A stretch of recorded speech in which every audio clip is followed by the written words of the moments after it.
सुप्रभात छात्रों, आज हम शास्त्री प्रथम वर्ष का क्लास लेंगे जिसमें आप लोगों को हिंदी साहित्य का इतिहास पढ़ाएंगे, जिसमें काल विभाजन और नामकरण पढ़ना। इससे पहले छात्रों हम कल के क्लास में आप लोगों को प्रेमचंद के बारे में पढ़ाए थे और उससे पहले संधि पढ़ाए थे। तो संधि तो पूरा खत्म नहीं हुआ है, बाद में उसको फिर अगले क्लास में हम उसको देखेंगे। लेकिन छात्रों आज हम आप लोगों को देखेंगे हिंदी साहित्य के इतिहास। छात्र इतिहास तो आप अच्छी तरह जानते ही होंगे। इतिहास एक अलग विषय है ही, उसके साथ ही ये इतिहास जो है, ये हिस्ट्री जो होती है वो हर विषय के साथ जुड़ी होती है। यानी सारे विषय की एक अपनी इतिहास होती है को कैसे प्रारंभ हुआ। ठीक है, उसी तरह हिंदी साहित्य में भी इतिहास है कि हमारे हिंदी साहित्य का प्रारंभ कब से हुआ और उसका काल विभाजन कैसे हुआ, नामकरण कैसे हुआ, उसके बारे में पढ़ेंगे। लेकिन उससे पहले छात्रों पहले हम इतिहास समझ लें कि आखिर इतिहास है क्या। अगर हिंदी साहित्य में हम इतिहास के बारे में जान लेंगे तो उससे हमें अच्छी तरह से जानकारी प्राप्त हो जाएगी। छात्रों, इतिहास का शाब्दिक अर्थ है ऐसा ही था या ऐसा ही हुआ था, यानी कि हमारे अतीत में ऐसा ही था।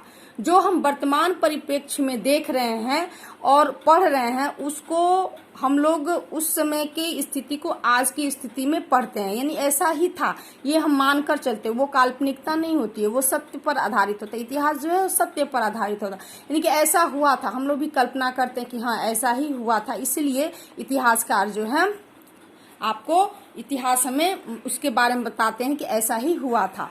ठीक है छात्रों, इसकी परिभाषा दी गई कि अतीत के किसी भी तत्व एवं प्रवृत्ति के वर्णन, विवरण, विवेचन और विश्लेषण को जो कि किसी काल विशेष या कालक्रम की दृष्टि से किया गया हो इतिहास कहलाता है। छात्रों, हम ये परिभाषा हिंदी साहित्य के इतिहास डॉक्टर नागेंद्र की पुस्तक से लिए हैं, जिन्होंने कहा है, उन्होंने अपनी पुस्तक में वर्णन किया है कि अतीत के किसी भी तत्व को है ना, तत्व या उस समय की प्रवृत्ति कैसी थी, उन सारी चीजों का जो विवरण है, विवेचन है, विश्लेषण है, उसको हम उस समय के काल क्रम के अनुसार देखते हैं। ठीक है, वही इतिहास कहलाता है। यानी कि जो उस समय घटनाएं जो घटित हुई थी उसको आज के परिप्रेक्ष्य में देखते हैं कि आखिर ऐसा कैसे हुआ था। उसी पर क्या कहा जाता है कि उस पर लोग अब आज के डेट में सर्च करते हैं, ये खोज करते हैं। ठीक है, इतिहास के प्रथम व्याख्याता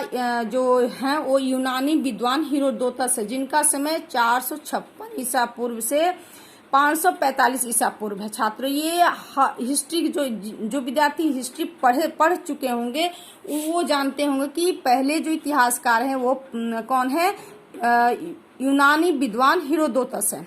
उन्होंने इतिहास को एक खोज के रूप में, गवेषणा के रूप में और अनुसंधान के रूप में ग्रहण करते हुए इसके 4 लक्षण निर्धारित किए। उन्होंने इतिहास को क्या कहा कि ये एक खोज है, एक गवेषणा है, एक अनुसंधान है।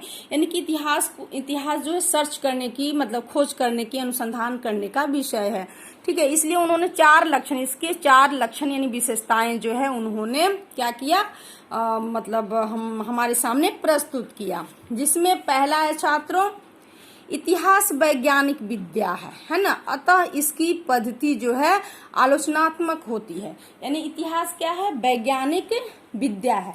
वैज्ञानिक क्या है, विज्ञान, साइंस है ना। यानी कि इतिहास को भी साइंस माना गया है और जब भी हम साइंस मानेंगे तो उस पर आलोचनात्मक क्या है, तो ये इसकी पद्धति क्या होगी, आलोचनात्मक होगी। उस पर सर्च होंगे, उस पर विभिन्न विद्वानों का जो है वो विचार प्रस्तुत करेंगे कि ऐसा है। ठीक है, तो इतिहास को एक वैज्ञानिक विद्या के रूप में स्वीकार किया गया छात्रों। ठीक है, दूसरा उन्होंने कहा कि यह मानव जीवन से संबंधित होने के कारण मानवीय विद्या है। यानी मानव जीवन से संबंधित होने के कारण, यानी ये नहीं है कि सिर्फ ये पशु पक्षी या पेड़ पौधे से संबंधित नहीं।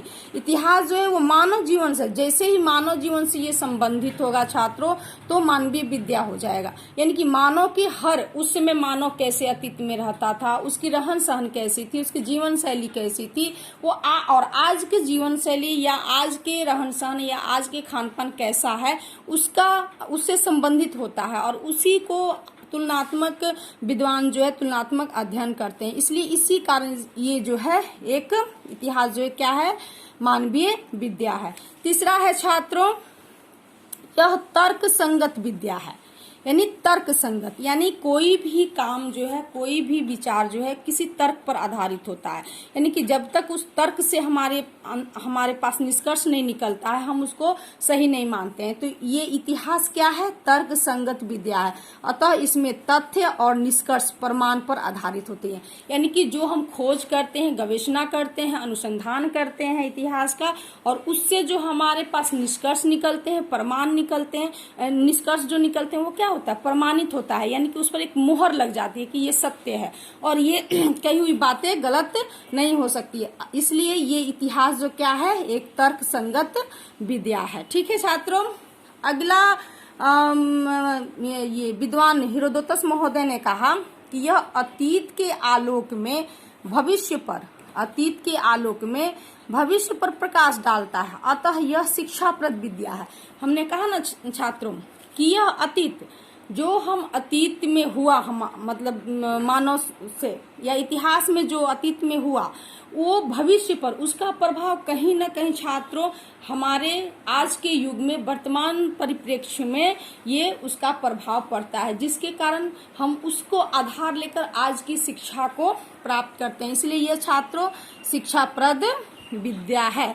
ठीक है छात्रों, इसके अलावा उन्होंने ये भी स्पष्ट किया कि इतिहास का लक्ष्य प्राकृतिक या भौतिक परिवर्तन की प्रक्रिया की व्याख्या करना है।